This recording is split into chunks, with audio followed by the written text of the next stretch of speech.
राहुल गांधी को स्थान नहीं दिया। तो अब ये जो भी हुआ है वो मुझे लगता है कि काफ़ी लठबाजी के बाद हुआ है। तो अंदर से सब कुछ ठीक नहीं है, इसलिए उनको लगा। चले सर, मनोज तिवारी हैं हमारे साथ बातचीत करने के लिए। मनोज जी, तेजस्वी यादव को सीएम उम्मीदवार घोषित कर दिया है कांग्रेस, और तमाम नेता उसमें मौजूद थे। मुकेश सहनी को डेप्यूटी सीएम उम्मीदवार घोषित किया गया है। तो ये तो पहले से ही था। अब हमें तो नहीं लगता था कि तेजस्वी यादव की पार्टी नहीं मान रही है। आरजेडी तो मानती ही थी, लेकिन कांग्रेस शायद मानने को तैयार नहीं थी। तो अभी काफ़ी झगड़े झंझट हुए हैं। मैंने कई पोस्टर देखे जिसमें राहुल गांधी की पार्टी तेजस्वी बाबू को पोस्टर में स्थान नहीं दिया, फिर तेजस्वी बाबू ने पोस्टर लगाया जिसमें राहुल गांधी को स्थान नहीं दिया। तो अब ये जो भी हुआ है वो मुझे लगता है कि काफ़ी लठबाजी के बाद हुआ है। तो अंदर से सब कुछ ठीक नहीं है, इसलिए उनको लगा होगा कि काफ़ी जगह सभी ने भर दिए हैं नॉमिनेशन। तो मुझे ये लगता है कि पब्लिक का आई वाश के लिए, मैंने पब्लिक को आंखों को भ्रमित करने के लिए कि हम ऐसे चल रहे हैं। लेकिन मुझे नहीं लगता है कि महागठबंधन में कोई एक दूसरे को मानने को तैयार है। लेकिन वो एनडीए को भी चुनौती दे रहे हैं कि नीतीश कुमार को मुख्यमंत्री पद का उम्मीदवार घोषित किया जाए।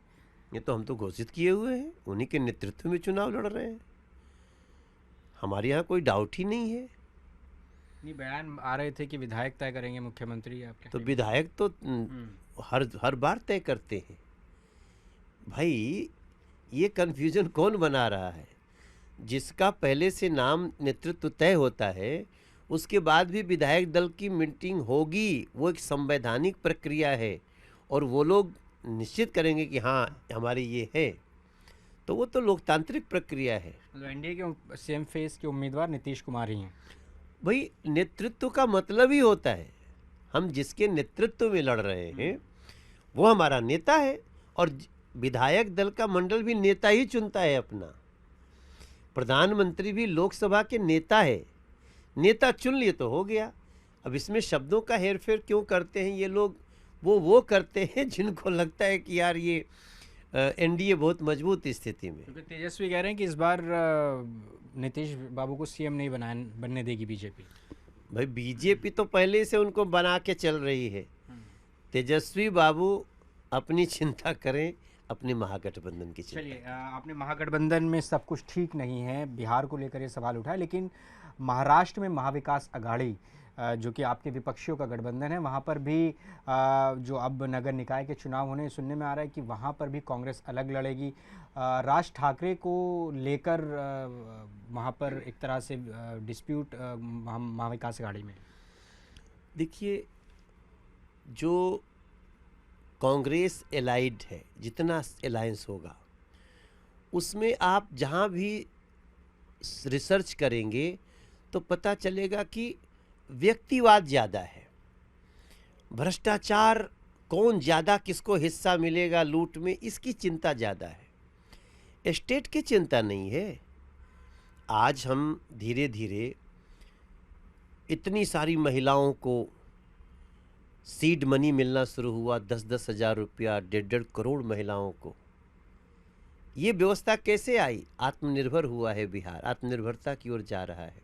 महाराष्ट्र में देखिए, अभी इनका झगड़ा क्या था? आज क्यों आपको आना पड़ा मनोज तिवारी को कि देखो जी तेजस्वी यादव को चुन लिया?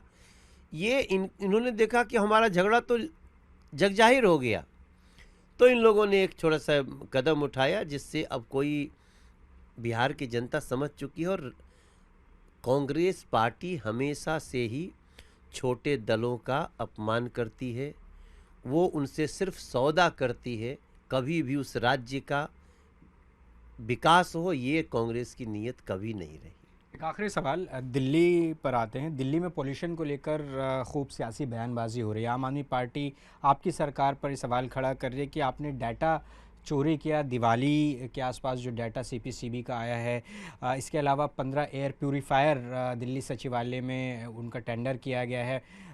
तो सवाल आप पर उठा रहे हैं वो। भाई हम लोगों ने इतने दिवाली पटाखों की करने के बाद भी हमारा एक्यूआई 400 से ऊपर नहीं गया, और पटाखे बैन करके भी 400 के आसपास था, बल्कि 599 तक था, आसपास आगे पीछे तो 600 तक था। आज इस समय जब आप देखिएगा तो 175 या 199 ऐसे एक्यूआई है।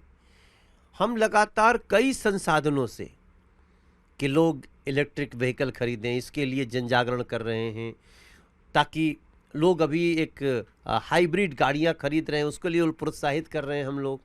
गाड़ियां सस्ती हो रही हैं, जितने भी हाइब्रिड या इलेक्ट्रिक व्हीकल है, इससे जब चौराहे पे खड़े होते हैं तो जो ईंधन धुआं निकलता था वो कम हो रहा है। हम इसके कारण पोल्यूशन में कमी लाए हैं। और जिसने 11 साल दिल्ली को बर्बाद किया हो पोल्यूशन के क्षेत्र में, सफाई के क्षेत्र में, हर क्षेत्र में, वो हमको ज्ञान दे रहा है। 11 साल का पाप जाते जाते भी 2-2.5 साल लगेगा, लेकिन फिर भी बेशर्म आम आदमी पार्टी के लोग ये 8 महीना में ही पूर्ण स्वच्छता चाहते हैं। उसके बाद भी अगर 175 भी है तो क्या हमको अपने लिए प्यूरीफायर नहीं लगाना चाहिए? हम तो 100 लगे तो भी अपनी सांसों की रक्षा करनी चाहिए, तो भी लोगों को कोशिश करनी चाहिए। ये कौन सा ज्ञान इन सबों को आ गया है, ये हमारी समझ के बाहर है।